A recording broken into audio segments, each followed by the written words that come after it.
Ainda na velhice, o rei Davi escreveu vários salmos.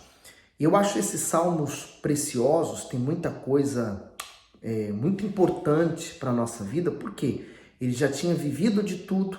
E normalmente a pessoa que chega no final da idade, ela já chega com uma maturidade, ela consegue ver os valores das coisas ou dar valor àquilo que realmente tem valor. Quando se é muito jovem, se valoriza coisas que não têm valor algum. Nós vamos ver isso ao longo desses próximos salmos. Então, Salmos 71 e alguns outros, vamos pedir que Deus dirija a nossa vida, né? Senhor Jesus, que o Senhor nos dê a maturidade, a espiritualidade, que possamos conhecer e prosseguir em conhecer o Senhor através da Tua Palavra. Fale conosco, abrindo a nossa compreensão e entendimento. Em nome do Senhor Jesus. Amém. Salmos 71. Em Ti, Senhor, confio. Nunca seja eu confundido. Livra-me na Tua justiça e faz-me escapar. Inclina os Teus ouvidos para mim e salva-me. Sê Tu a minha habitação forte, a qual possa recorrer continuamente. Desde um mandamento que me salva, pois Tu és a minha rocha e a minha fortaleza. Normalmente, quando a pessoa fala em mandamento, já tem uma conotação negativa, né? Quer dizer, uma proibição, algo ruim, algo mal. Na verdade, não é. O mandamento, na verdade, como ele diz, me salva. Por exemplo, é igual às leis de trânsito, né? Tem as leis de trânsito. Parece pesado, mas são elas que vão garantir a salvação sua e do próximo. Porque se você transgredir a lei de trânsito, você estará correndo risco e colocando em risco a vida de outros. Então, quando nós decidimos obedecer a palavra de Deus, nós estamos colocando em salvação a nossa vida e podemos também garantir o mesmo para os outros, porque quem olhar para nós vai ver que somos cristãos e queremos dar um testemunho de cristão. No 3, sê Tu a minha habitação forte, a qual possa recorrer continuamente, desde o mandamento que me salva, pois Tu és a minha rocha e a minha fortaleza. Livra-me, meu Deus, das mãos do ímpio, das mãos do homem injusto e cruel, pois Tu és a minha esperança, Senhor Deus. Tu és a minha confiança desde a minha mocidade. Por Ti tenho sido sustentado desde o ventre. Tu és aquele que me tiraste das entranhas de minha mãe. O meu louvor será para Ti constantemente. Sou como prodígio para muitos, mas Tu és o meu refúgio forte. Então, olha que interessante, né? Ele faz lembrança do seu nascimento e aqui ele fala, sou um prodígio para muitos, né? Pelos feitos, pelo que ele fez, as batalhas que ele venceu, mas ele fala, mas Tu és o meu refúgio forte. Quer dizer, eu venço, para muitos eu sou forte, mas a minha força não está em mim, está no Senhor. Forte reconhecer isso. 8. Encha-se a minha boca do Teu louvor e da Tua glória todo dia. Não me rejeites no tempo da velhice. Não me desampares quando se for acabado a minha força. O comentário do 9. Salmo de um servo idoso. Essa oração é de alguém que mesmo tendo vivido grandes dificuldades e problemas na vida, permanece fiel ao Senhor. O envelhecimento é um processo temido pela maioria das pessoas, pois esse período muitos sofrem com o abandono, com a rejeição e com o desamor. Mas aqueles que depositam em Deus a sua confiança e ouvem a sua voz não precisam temer. O Altíssimo jamais abandonará ou desprezará aquele que lhe é fiel. E é normalmente na velhice que o idoso depende mais dos seus filhos, né? E por vezes é até nessa idade que os filhos rejeitam seus pais, desprezam seus pais. No 10, porque os meus inimigos falam contra mim, e os que espiam a minha alma consultam juntos, dizendo, Deus o desamparou, persegui-o e tomai-o, pois não há quem o livre. Quer dizer, na velhice há essa questão da força, né? As forças se vão, já não há mais aquele vigor da juventude, então está mais fragilizado. E ele dizendo que os inimigos poderiam vir contra ele. Mas ele tinha seguranças, ele tinha guardas, ele tinha tudo, né? A sua proteção. Mas ele considera que a proteção real e verdadeira não está no exército, mas está em Deus. No 13, sejam confundidos e consumidos os que são adversários da minha alma. Cubram-se de opróbrio, de confusão aqueles que procuram o meu mal. Mas eu esperarei continuamente e te louvarei cada vez mais. A minha boca manifestará a tua justiça e a tua salvação todo dia, pois não conheço o número delas. Sairei na força do Senhor Deus, farei menção da tua justiça e só dela. Ensinaste-me, ó Deus, desde a minha mocidade e até aqui tenho anunciado as tuas maravilhas. Agora também, quando estou velho e de cabelos brancos, me desampares, não me desampares, ó Deus, até que tenha anunciado a tua força a esta geração e o teu poder a todos os vindouros. O comentário do 18, não me desampares. A vida é composta de fases e permeada de fragilidades. O nascimento e a velhice são os momentos em que o ser humano mais precisa de amparo. Por isso, desperta tanto medo. Mas a velhice daquele que teme ao Senhor não é marcada por tristeza, depressão ou abandono, pois por viver os anos em fidelidade a Deus, recebe o seu auxílio. Ainda que todos o rejeitem, o Altíssimo será a sua força e a sua alegria. E eu completo aqui o comentário dizendo ele quer anunciar, né? E agora, como ancião, ele tem muita força nas suas palavras e sabedoria para falar que aqueles que dependem de Deus têm a força de Deus, têm a permanência de Deus na vida deste e vai seguir em frente sem se perder. No 19, também a tua justiça, ó Deus, está muito alta, pois fizeste grandes coisas, ó Deus. Quem é semelhante a ti?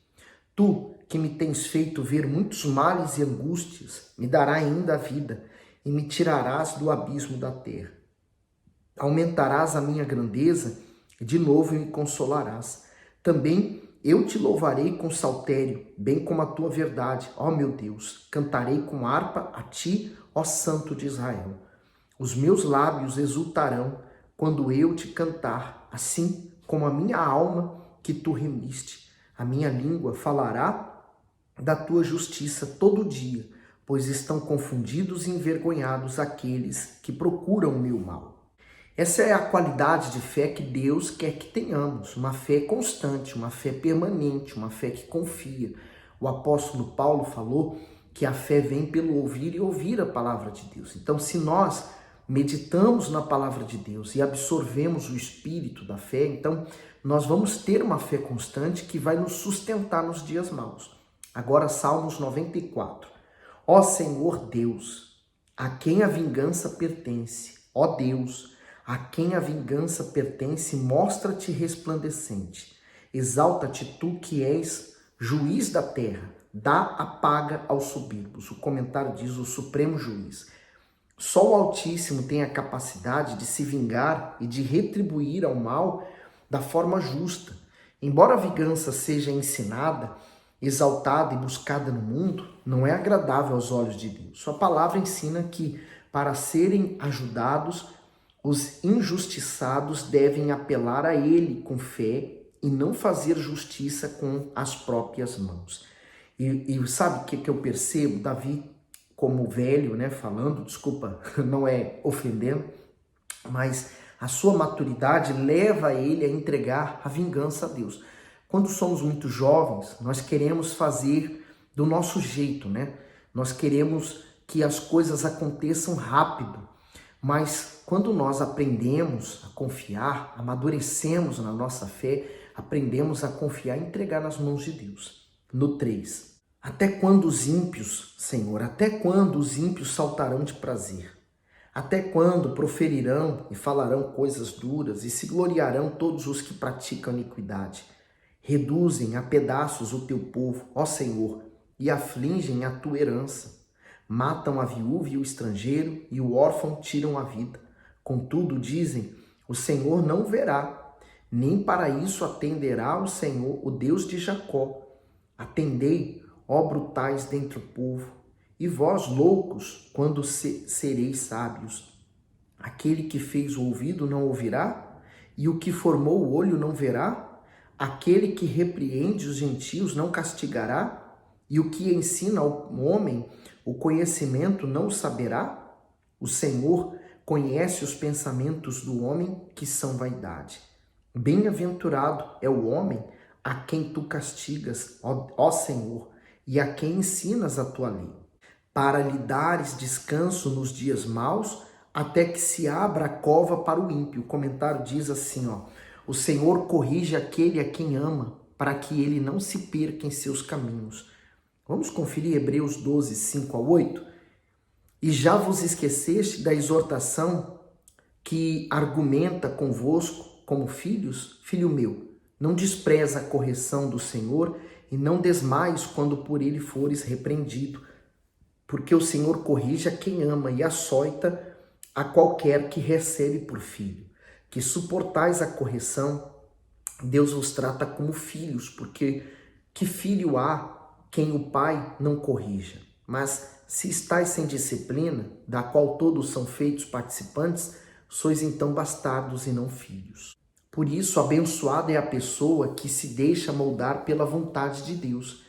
A disciplina divina pode ser dura e desagradável no momento, contudo, sinta-se feliz ao ser repreendido, pois ela corrige tudo que está crescendo de maneira incorreta em nós.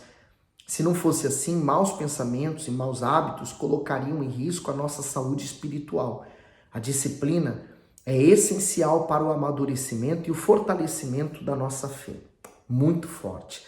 Quer dizer, nós, se estamos sendo disciplinados por Deus, é porque Deus está cuidando de nós e crê em nós. Olha que maravilha, né? No 14, pois o Senhor não rejeitará o seu povo, nem desamparará a sua herança, mas o juízo voltará à retidão, e segui-lo-ão todos os retos de coração. Quem será por mim contra os malfeitores? Quem se porá por mim contra os que praticam a iniquidade? Se o Senhor não tivera ido em meu auxílio, a minha alma quase que teria ficado no silêncio. Quando eu disse, o meu pé vacila, a tua benignidade, Senhor, me susteve. Na multidão dos meus pensamentos dentro de mim, as tuas consolações recriaram a minha alma. Porventura, o trono de iniquidade te acompanha, a qual forja o mal por uma lei? Eles se ajuntam contra o mal do justo e condenam o sangue inocente. Mas o Senhor é a minha defesa, e o meu Deus é a rocha do meu refúgio, e trará sobre eles a sua própria iniquidade, e os destruirá na sua própria malícia. O Senhor nosso Deus os destruirá. O comentário diz, os destruirá. A alegria e a honra dos injustos terminarão com a ação do Eterno sobre eles. Do mesmo modo que as suas iniquidades se voltarão contra eles e os punirão. A justiça do justo se voltará para ele e o honrará. Esta é uma lei divina em vigor para todos. Tudo que o homem semear, isso também ceifará. Gálatas 6:7. Por isso que eu tenho dito a você, para você não estar preocupado, né, com o futuro. Se você está fazendo o que é certo, não há por que se preocupar. Você está plantando o que é bom, vai colher o que é bom. Agora, se você planta o que é ruim, preocupe-se. Eu lembro de uma história de um senhor que ele, então, foi morar para um lugar e houve o sorteio, né, das vagas da garagem naquele lugar. E ele pegou uma vaga muito boa, seu vizinho pegou uma vaga que tinha uma pilastra no meio. Então, era dificultoso colocar o carro lá. Ele viajava muito, porém, então, nessas viagens, o vizinho colocava o carro na vaga dele. E quando ele chegava, encontrava o carro do vizinho e ele tinha que ter toda aquela dificuldade para colocar na vaga que não era dele, era do outro. Isso enchia ele de raiva, porque ele queria, eu vou falar com ele, isso está errado, isso não está bem. Mas ele decidiu, como cristão, não ir contra ele, né? Se acalmar e pensar numa outra solução. E o que ele pensou? Ele desceu com um balde de água, com pano e tudo, lavou o carro do vizinho e colocou um recado. Olha, você está usando a minha vaga. Se você tiver dificuldade para colocar na sua, até entendo por causa da pilastra, peça minha ajuda que eu vou te ajudar. Ele falou que o vizinho tirou o carro da vaga dele e colocou na vaga que pertencia a ele, né, a mais difícil, nunca mais voltou a colocar na vaga dele e os dois se tornaram grandes amigos. Mas e se ele fosse reclamar? Talvez encontraria ali um grande inimigo, não é? Bom, mas é apenas um exemplo, né, do que nós podemos fazer para ajudar os outros, né, ao invés de criar mais confusões. Hoje nós vamos dar o início ao Salmo 119, vamos ler alguns versículos pela ordem cronológica. Nós vamos ler o Salmo 119 do 1 ao 88. Hoje eu não vou chegar ao 88 de certeza, mas nós vamos ler aos pouquinhos. Esse salmo é muito grande, ele é o maior salmo que ele tem, mais muitos versículos, eu acho que são 150 e poucos, mas nós vamos meditar nele, vamos buscar em Deus a direção. Só para confirmar, 176. Então, nós não vamos ler ele num dia, num vídeo, mas vão ser vários vídeos, mas também vamos ler em ordem cronológica. Hoje vai de 1 ao 88. E o bispo começa com um comentário. Um tributo à palavra de Deus. O salmista define a palavra de Deus em cada aspecto da sua autoridade e do seu poder.